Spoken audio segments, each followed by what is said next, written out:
ఆంధ్రప్రదేశ్ రాజకీయాల్లో 2019లో వైఎస్ జగన్మోహన్ రెడ్డి సృష్టించిన సునామీ, ఇప్పుడు 2020లో తమిళనాట దళపతి విజయ్ నేతృత్వంలోని టీవీకే సాధించిన ప్రభంజనం, ఈ రెండిటి మధ్య అనేక ఆసక్తికరమైన పోలికలు కనిపిస్తున్నాయి. జగన్మోహన్ రెడ్డి తన సుదీర్ఘ పాదయాత్ర ద్వారా ప్రజల గుండెల్లో స్థానం సంపాదించుకుని 175 సీట్లకు గాను 151 సీట్లలో చారిత్రాత్మక విజయాన్ని 2019లో సాధించగా, విజయ్ తన తొలి రాజకీయ అరంగేట్రంలోనే ద్రవిడ దిగ్గజాలైన డిఎంకే మరియు అన్నా డిఎంకే కోటలని బద్దలు కొట్టి 100కి పైగా స్థానాల్లో ఆధిక్యం ప్రదర్శించడం సరికొత్త చరిత్రని లిఖించినట్టుగా అయింది.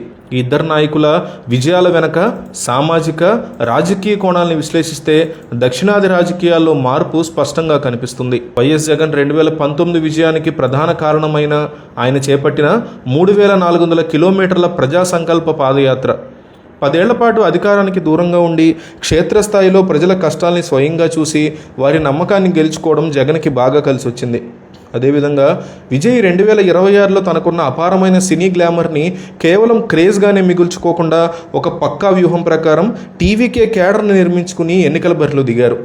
జగన్ నవరత్నాల పేరుతో సంక్షేమ పథకాలకి హామీ ఇచ్చి మహిళలు సామాన్యుల ఓటర్లని కొల్లగొట్టారు.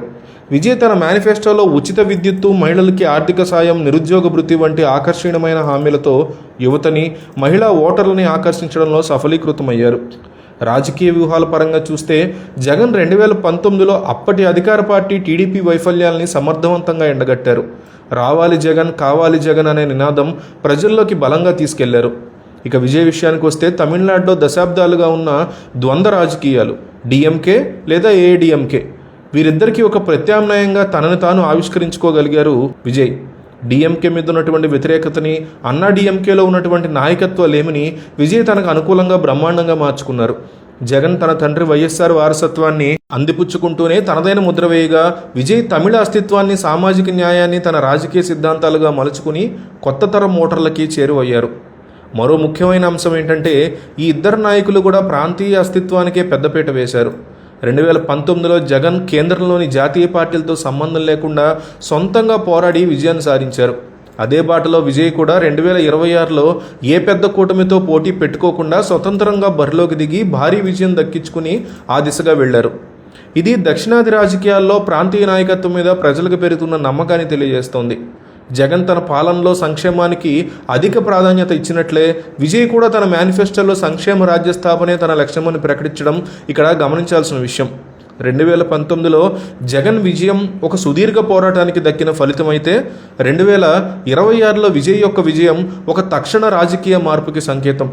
జగన్ మాదిరిగానే విజయ్ కూడా ప్రజల ఆకాంక్షల్ని ప్రతిబింబించే నాయకుడిగా అవతరించారు. అయితే జగన్ 151 సీట్లతో అఖండ మెజారిటీ సాధించగా విజయ్ ఒక త్రిముఖ పోటీలో పీఠాన్ని కైవసం చేసుకోవడం విశేషం. ఆంధ్రప్రదేశ్ మరియు తమిళనాడు రాజకీయ చరిత్రలో ఈ రెండు విజయాలు మైలురాళ్లుగా నిలిచిపోతాయి. భవిష్యత్తులో ఇద్దరు యువనేతల మధ్య ఉండేటువంటి సాన్నిహిత్యం దక్షిణాది రాజకీయాలను ప్రభావితం చేసే అవకాశం ఖచ్చితంగా ఉంటుంది.